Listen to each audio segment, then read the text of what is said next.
You know, we see flowers everywhere, every single day. But have you ever stopped to think about what's actually going on inside one?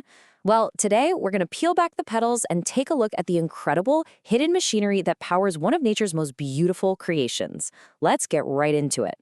When you first look at a flower, you see the beauty, right? The colors, the delicate shapes. But if you look a little closer, you start to see that it's not really a decoration. It's more like a highly sophisticated machine, a biological masterpiece, really, that's been precision engineered for one vital mission: reproduction. So yeah, they're easy to admire, but what's the point of the design? Why those specific colors? And what about those really complex shapes? Well, it turns out every single part has a job to do, and that is the puzzle we are going to solve together today. Okay, so to understand the whole machine, we first need to look at its blueprint. We're going to deconstruct the flower from the outside in, revealing its fundamental structure, layer by fascinating layer. The real key to understanding a flower is knowing that it's organized in up to 4 concentric circles, or layers. These are called whorls. A good way to think about it is like a set of Russian nesting dolls, where each layer has a very specific and important job. And this diagram right here, this is going to be our guide. It's a detailed cross-section that shows all those layers we just mentioned. Don't worry about memorizing it all at once. We'll use this as our map as we explore each part, starting from the outside and working our way right to the center. So let's kick things off with the first 2 layers. These outer whorls are kind of like the support crew. Their main jobs are all about protection and attraction, basically setting the stage for the main event that happens inside. The very first outermost layer is called the calyx.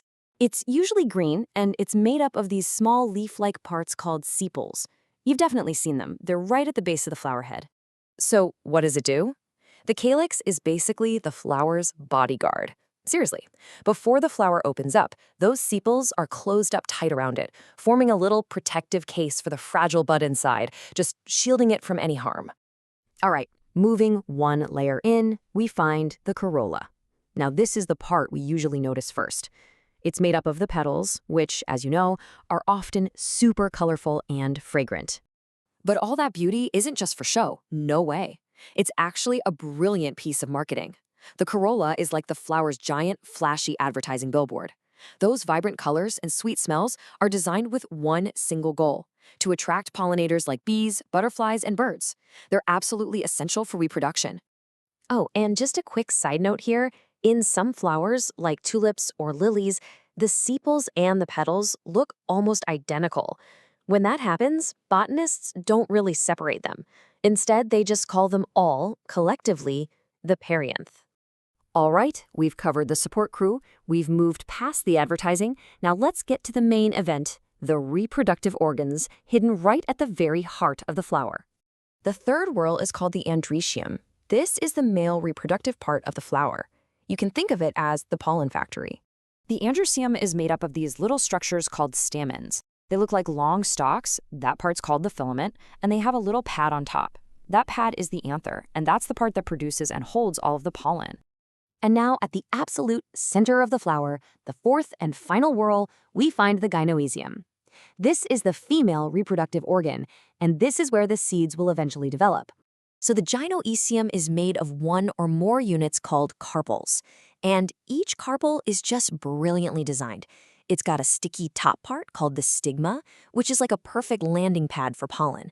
Then there's a stalk called the style, and right at the base is the ovary, which safely holds the ovules, the future seeds.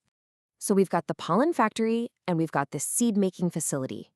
Let's put the male androecium and the female gynoecium side by side to see exactly how their different forms match their functions.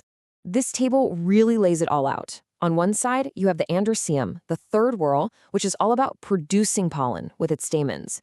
And on the other side, you have the gynoecium, tucked away right in the center, totally focused on receiving that pollen and protecting the ovules inside its carpel. It's a perfect division of labor, all packed into the tiny heart of a flower.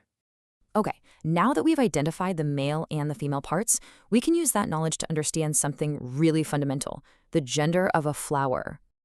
And this leads to a pretty logical question, right? Does every single flower have both male and female parts? You might think so, but nature loves to mix things up. The answer is actually no, and this is where the whole strategy of reproduction gets even more interesting. So flowers generally fall into two main categories. A lot of them are bisexual, sometimes called perfect flowers, and they have both the male and female organs all in one package. But others are unisexual, meaning they specialize as either strictly male with only an androecium or strictly female with only a gynoecium. So just imagine two different flowers. One is a male flower, just loaded with stamens, ready to let its pollen go. And the other is a female flower, totally equipped with a carpel, just waiting to receive it. The key thing to get here is that these flowers cannot self-pollinate. They are completely dependent on that pollen making the journey from a male flower all the way to a female one. So when you think about it, from the protective outer calyx to the attractive corolla and the reproductive organs right at its core, every single part has a purpose. A flower isn't just some random assortment of pretty petals. It's a piece of precision engineering, and it's all focused on one thing: creating new life. We've completely deconstructed the hardware. We know who the key players are, the pollen producers, and the ovule holders, but that leads to the next big question. How does that pollen make the critical journey from an anther to a stigma, sometimes across huge distances? Well, that's a story for another time.